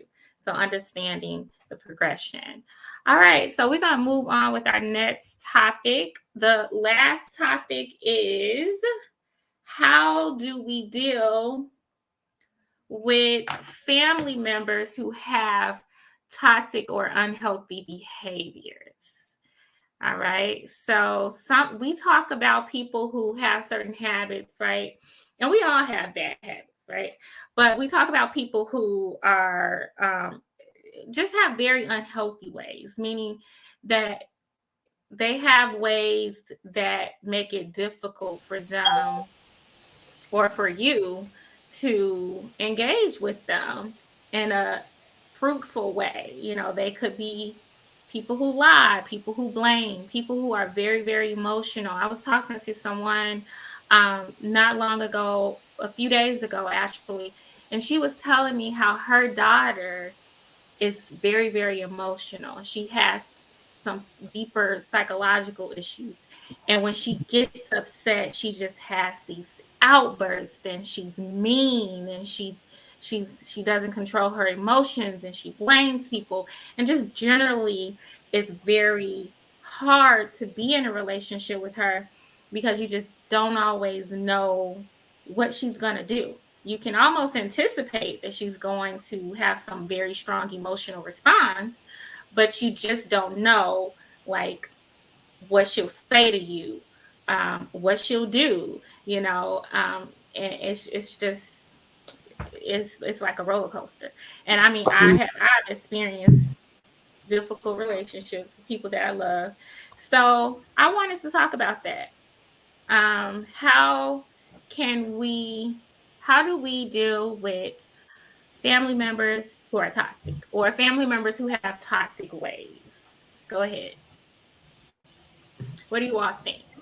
I think number one, you need to make it clear to your family members that there is no rule in stone that says that you got to subscribe or be subjected to behaviors that put you at risk mentally, emotionally, physically, or otherwise. I think we have this kind of halo or this kind of thing when it comes to like blood family members. And let me just put it out there while we start this conversation, you do not have to deal with everybody that you related to. Period, point blank. You don't. And you don't have to subscribe to certain behaviors. Like, you get one life to live. And my belief is that if this person cannot honor boundaries you set up, if you can't really just have a conversation with this person, if they can't meet you where you are and you've made efforts to meet them where they are and you're just getting burned every time, you can set a boundary, and that boundary can look like, I don't deal with this person right now, or I don't deal with this person here, or we don't take conversations no further than the family reunion, like, because I can't deal with you, you know. And that's just it. Like, I've seen so many people try to push narratives and relationships with certain family members, and it has almost killed them because they feel like they're obligated to deal with people that are their blood kin or their family or whatever. And it's just, for me, the older that I get, I'm realizing that I have low tolerance for certain things. So it's just like, if it's not productive, if it's not meaningful, if it's not benefiting the both of us, what are we doing? What are we doing? Yeah. Let's just draw a line and move on from each other. You know, we can say, hey, we can be cordial, but I can't. Yeah. I have a relative. The person does not live here in Illinois. They live in the South. And when the person calls you, the person wants to be on the phone for at least 2 to 3 hours.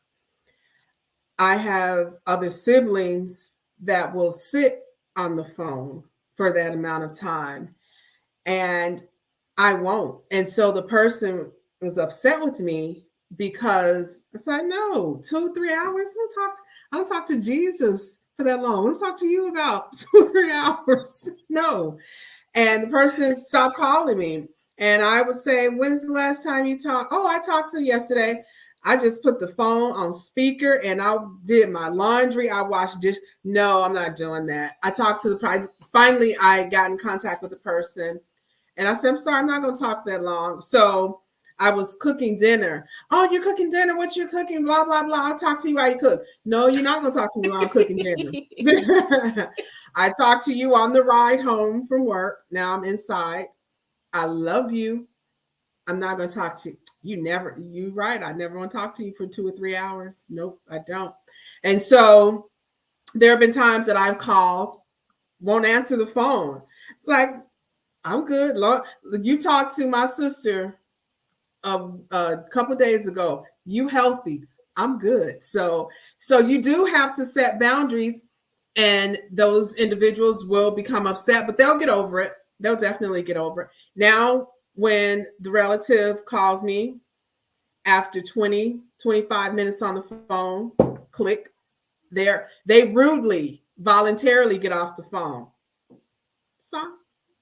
I'm not going to talk to you for no 2 or 3 hours. So, if that's how you want to communicate, that's your choice. But you do have to set up those boundaries and let them know, look, I'm not going to do this.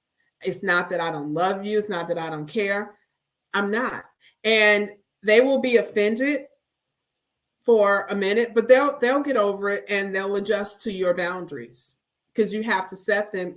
Because if not, you will get. I have watched my mom in particular get stressed out because she does not know how to set boundaries with her children. And I'm the type, no, it's not. And it's sad that you almost have to. Sometimes you do have to get into conflict with individuals to set your boundaries.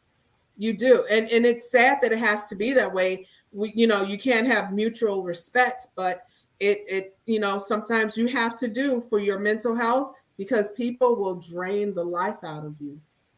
And it's unfortunate. They will. They definitely will. And I've learned to just be more honest and say, you know what, as opposed to not putting the boundary there, or not being honest about why I'm not answering the phone right now. I say, I can't talk about this right now, or flat out, I'm doing this right now. I can't do this right now. You know what I mean? So I'm just more honest. And then it also starts to teach them, okay, you can't do this with Ashley anymore. You can't do this with this person anymore. And it's going to take some consistency. It really is, because especially if you're used to always being there for somebody, they're going to think, oh, okay, well, I'm going to try again tomorrow. And then I'm going to try again. And if you're not firm with, and you messing yourself up. You got to be real consistent. Go ahead. Yeah. Karen. I was going to say, this topic is really interesting because for me, in a lot of these spaces that we've been spending time in, what was most striking and jarring for me is the amount of people who I feel like lack a sense of context. And it's when they make comments and they say things like, Black people can't never stick together, and Black people do this and do that. And I'm like, where did you grow up? What have you seen? What have you read? Because in my estimation, culturally, Black people, Black Americans are some of the most communal, and some of the most tight-knit familial situations out of necessity and survival, right? Like we grow up with our cousins like we grow up with our cousins like they're siblings, like a lot of other communities don't do that. They don't be like second, third, fourth cousin. They don't deal with all of that. You know what I mean? A lot of them don't even have like super close relationships with their grandparents. Like they may see their grandparents like on a holiday or something like that, like it's different. So I just be like, what are you experiencing? And I think that because we have had to depend and rely on each other so much throughout different generations out of necessity, like for survival, that it has bred, like you said, a lot of forgiveness and lack of boundary setting, and different things like that, because you just are kind of raised that way, like like this is family, and you just you take family as they come, like that's what you do. You just deal with people because they family. This your brother, this your sister. That's like that's the first thing they'll say. Like if something go on or somebody do something, you're like, well, that's your cousin. So it's like, okay, what that mean? Yeah. Like you don't get to choose your family. So I think that with the passing generations, and because of how individualistic this country is getting in general, that we are becoming more aware, like you say, of things like our mental health, and we are becoming more like kind of siloed off to be like, okay, let me take my own little family over here, and I'm not dealing with all of these shenanigans going on in a larger family, because like we don't necessarily have to in the way that we did. And you know, I'm sure a lot of you may have experienced the same thing, like maybe when grandparents pass away and the family kind of just like drifts, you know, apart from how it maybe used to be before, and everybody's kind of like off doing their own thing. Okay. So I think that especially us as women in the family, because I think we are the ones that are expected a lot of times to just eat stuff and bear the brunt of stuff and fix stuff and keep it together and all these things. But I think a lot of us are like, no, like if I don't get along with this person, I'm not gonna deal with this person. You know, I can love you and I can love you from a distance. Like I love you, but I can have my boundary, and you don't have to be offended by it. And if you are, then that's your business. You know what I mean? So I think that we have definitely gotten a lot better at doing that and not feeling guilty about it. Like a lot of my younger family members, I've had to even tell them, because I had to go through the same thing. I think you feel a lot of guilt because you're like, oh, well, you feel like you're abandoning your family, or you're not doing what you're supposed to be doing, or like you mistreating people, or kind of not being a team player. But you have to protect yourself first. Like that's what you learn. Like you don't have to be the strongest person all the time and carrying everything and just trying to brush everything off. Like, no, you have to take care of yourself. Like you don't have to carry the weight of the world on your shoulders, and you can't take care of nobody else if you're not taking care of yourself. Right. So like that's the thing that you have to learn. And I think we are getting better at that. And I call it being okay with being selfish. And it's not selfish, but it feels selfish when you've been raised to be selfless. So it's just like, well, you got to be selfish. You got to be selfish because ain't nobody else going to take care of you but you. I like that. Anyone else? Darwin, did you get a chance to weigh in on this one? No. I just want to say, like growing up, I think I was with all the smoke. So I was just when that phone rang, I was with it. What they do, where we at with it. What do you say? Okay, I'm over there. With every situation. I being like one of the only guys in the family that was around all my cousins and aunties for like I got probably like the only guy. It's like three of us, three guys. I got a lot of female cousins, and two of them was like locked up for like a majority of their life. So I was always like more looked at myself like I'm the man of the family type. So I was like involved with everything. So I guess getting older, I kind of like I just deal with them as it comes. I just take each family member for what it is. So I don't look at them like oh, it's a problem or anything. I just listen to them. If they got a problem, they can call on me for anything. I don't have to necessarily enthrall myself into it like I used to now. I can just give them advice now. And talk to them. I think everybody's like you got choices to make. So I choose to deal with them how I'm going to deal with them and not how everybody else deal with them. I got family members be like, I don't talk to her because she always, well, that's you. I mean, everybody in my family is family, and I would want them to listen to me too. So, if I don't want to talk to them, I just won't answer the phone. That's just it. If I answer the phone, that means I'm opening myself up to whatever you got going on. If I don't answer my phone, that means I don't want to deal with it. I can't deal with it. So that's just how it is, And I find myself not answering the phone a lot lately. So, because I got kids now. I have a wife now. I mean, I got problems. I have life is going on. So I can't put my mental I can't push my mental to that anymore, because I can't get overwhelmed with everybody's problems, and I don't want to overwhelm anybody with my problems. So if I answer the phone, I'm ready to deal with the toxicity, whatever it is that you got going on. If I don't answer my phone, then I'm just not dealing with it. And that's just how I look at it. Like, well, Okay. All right. So I hear boundaries. I mentioned just being honest, straightforward, letting people know where you stand.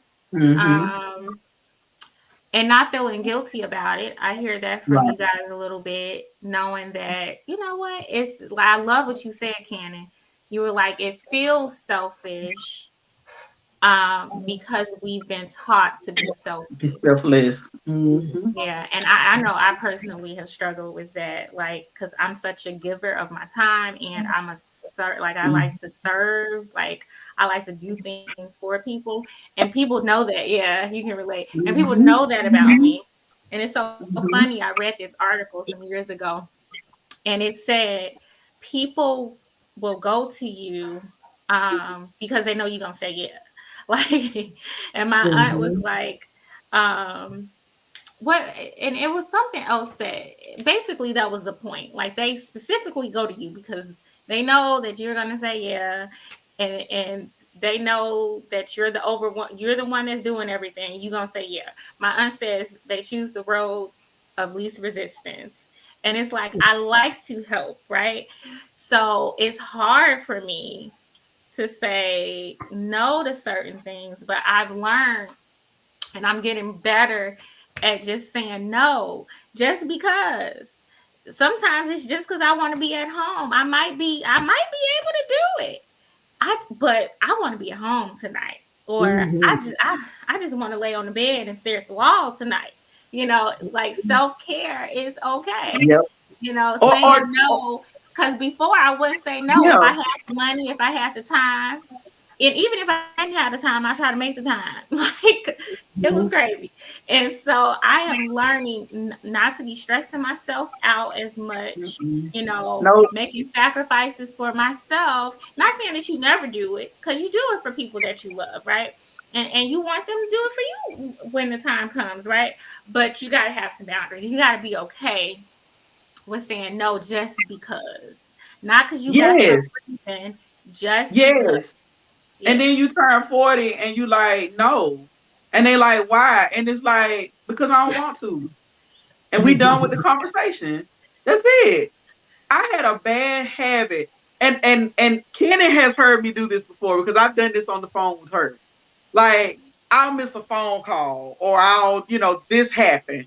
And I am explaining what's been going on. And it's like, girl, shut up.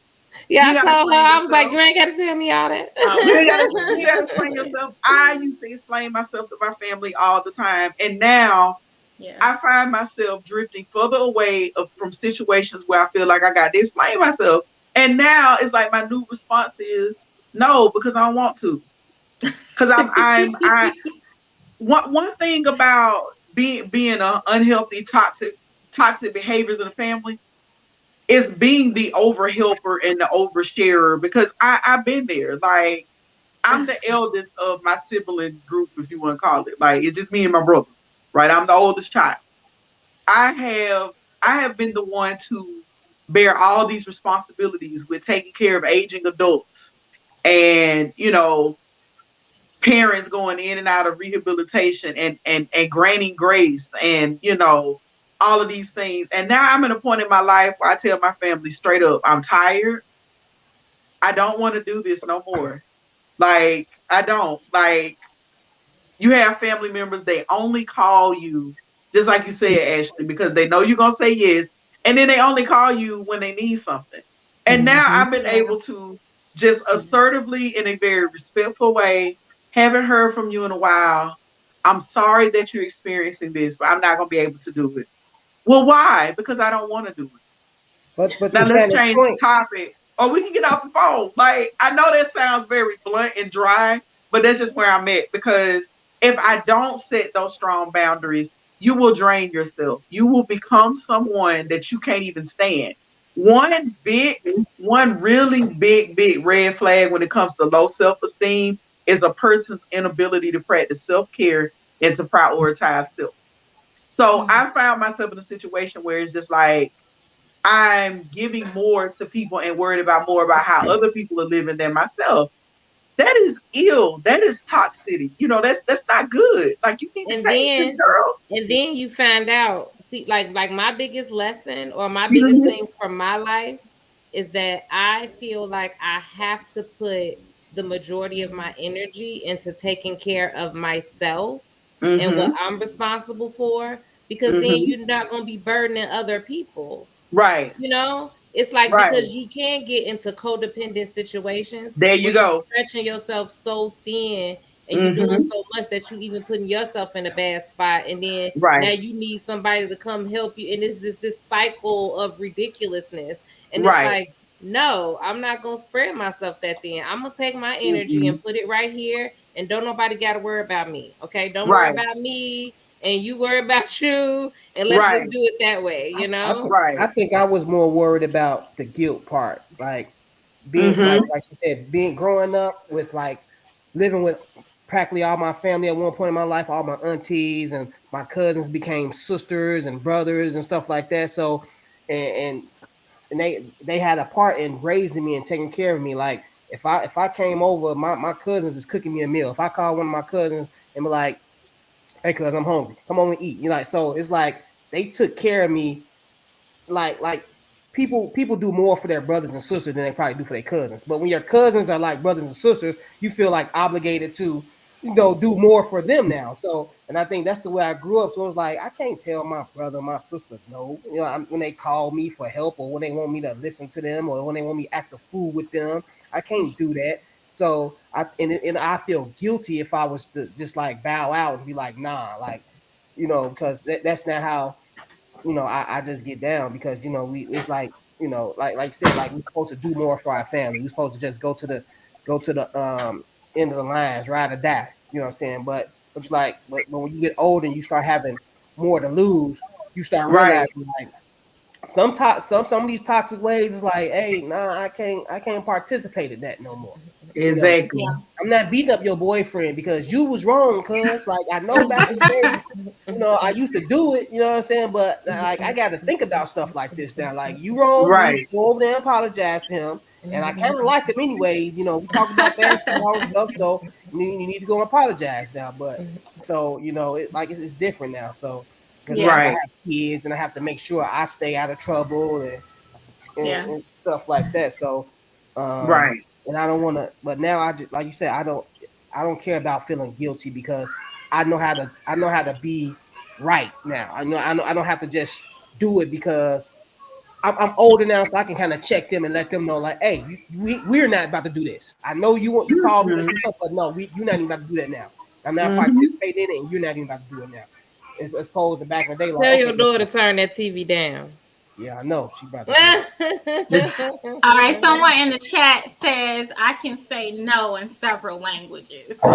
Yep. Uh, Yep. I'm telling you. Oh, And and it all took thank me right. the you. Yeah, longest it to is learn it. International Women's Day. Yes, it Yes. is. Happy Yes, it International is. Women's Day. Thank Yes, Hey. it you. is. Yes, it is. Thank you very No, much. it took me a long time how to learn how to say no, and that every no don't have an explanation behind it. Like I just, I and then I think the important thing too is finding healthy family members that will be your accountability partners, because I do have a lot of first cousins. And Mm. I have cousins, like there was an incident that happened on my birthday last year. The family was here at my house. I hadn't had a birthday party, like a real party, since I was a little girl. My husband threw me a party, invited family. I was so shocked and surprised. Something happened, and it was like my cousin, she like gently grabbed my arm and she was like, "This has happened and you're not going to go anywhere because this is not your problem. This is your Oh. time to celebrate." And she said, "We're going to celebrate and you're going to spend the rest of your life celebrating yourself," because I was the child that had to grow up very fast. I was an adult when I was supposed to be a child. And now it's like all I want to do now is almost have a childlike reaction, like, no, I don't want to.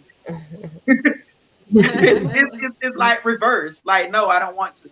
We Yeah, can learn a lot yeah, from children. We yeah. can learn a lot from kids. I kind of feel the same way because, like, I'm the oldest of Mm-hmm. four, and so I was a latchkey kid, and Mm-hmm. since I was the oldest, there was a lot of responsibility that I had to have, like, for my younger siblings and stuff like that. And I had my son young too. Like I had my son when I was a month shy of my 19th birthday. I had my son, so it was like I went from helping in the house with somebody else's kids now you got my your own kid, and just having to constantly be responsible for other people. So I feel like, yeah, as I've gotten older, I have gotten more selfish, and I'm like, no, I'm gonna do some stuff for me. I'm gonna take some time for me, like, you know, I'm gonna, pour into myself and think about my needs for a change, you know. So yeah. Yeah, and I think people have to understand, like, people need each other, and sometimes we should make sacrifices for the people we love. Sometimes we got to go through the tough times with somebody, right? What I think our message is that you have to make sure you're taking care of yourself. Like Cannon said, you are of no use to anyone when you are not doing that consistently, and then you don't want people to misuse you. That causes stress and resentment. That's just not healthy, so we just have to put up boundaries and practice certain habits so that we have healthy relationships. And if it's hard to have that healthy relationship with somebody, there are certain things that you can do to keep at least your life healthy, yourself healthy. Sharice, I'm gonna let you close us out since you're our guest. I'm gonna let you close us out on this topic. Do you have any last thoughts that you'd like to share? You have to be conscious of your mental health, and it's up to the individual to respect that, or it's time for you to move forward. As Black people, we want to take care of everybody. As Christians, it's the godly thing to do, to take care of everybody. And sometimes we have to move the every and focus on our body, because when we fall apart, they're going to go to somebody else. And we really have to take care of our mental space, whether it's physical, mental, spiritual, and financial. We have to take all of that into consideration, and it's difficult. This is not something that we can implement overnight. This is a process of learning to reject. In a way, it's almost like rejecting our loved ones, because we all have those first cousins that are like siblings. But you have to cut off. And we have TT, everybody that's like mama, and you have to learn how to say, I cannot do this. I'm not going to do this. And a no should have a period, not a question mark. So I love that. We have to start, and then having those conversations when we're with our families. When we're sitting around talking, we bring up, let's talk about mental health and how we can set healthy boundaries. Those are some conversations that we should also bring around the Thanksgiving table. All right, y'all. I enjoyed you guys tonight. Thank you for everybody who tuned in. We got up to about 19 viewers today. At least those are the ones that I saw. Those are the ones I saw. I am so happy and grateful for you guys. Thank you for your input. And for those of you who tuned in late, we are the Ladies Room. We air every Tuesday at 7:15 Central Time. And we talk about some of everything. And we also want to hear from you guys. So stay tuned. Come back next week and join our Facebook group. It's called the Ladies Room Group Chat. And that's where we finish up our discussions. All right. Thank y'all. Thank you. Good night, everybody. Thank you. Have a good week, everybody.